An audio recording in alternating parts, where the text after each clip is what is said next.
जल्दी करो जल्दी करो, अभी तक खाना नहीं लगाया तुमने। बाकी लोग कहाँ हैं? बुला के लेकर आओ उन्हें। गुल खानम को खाना खिलाने की कोशिश कर रहे हैं।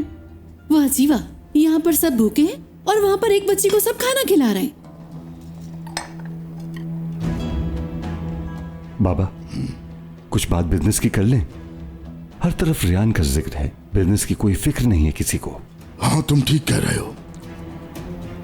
क्या कोई बात हुई वकील से? हाँ, बात हुई है। तो क्या कहा उसने? एग्रीमेंट में कोई रास्ता है बचने का? नजर तो नहीं आ रहा, लेकिन कुछ ढूंढना पड़ेगा वरना सब खत्म।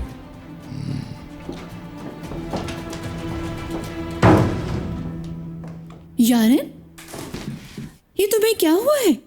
सिर्फ मुझे नहीं, जो हुआ है सबके साथ हुआ है।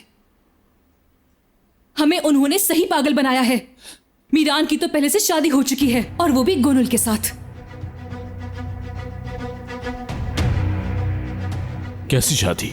जो शादी होती है वही शादी। और अयान को अस्लाम बे हवेली में कैद किया गया है। सब लोग ये बातें कर रहे हैं कि शादोलू की लड़की को अस्लाम बे वालों ने अपनी हवेली में कैदी बनाकर रखा हुआ है। नहीं बेटा नहीं, खुदा के लिए नहीं। मैंने तुम्हें क्या समझाया था? छोड़े मुझे। नहीं छोड़ूंगी। जहान, कुछ कहते क्यों नहीं तुम? आजाद नहीं, तुम कहीं नहीं जाओगे। मैं ये बर्दाश्त नहीं कर सकता। खामोश हो जाओ अब। नहीं बैठूंगा, खामोश। बेटा खुदा के लिए। दादाजान, रुक जाओ। क्या हुआ है आपको? बाबा, आप ठीक तो है ना बाबा? मैं ठीक हूँ। बाबा चले हॉस्पिटल चलते हैं, चले। मैंने कहा ना ठीक हूँ। क्या मुझे घेर के रखा है? हटो पीछे।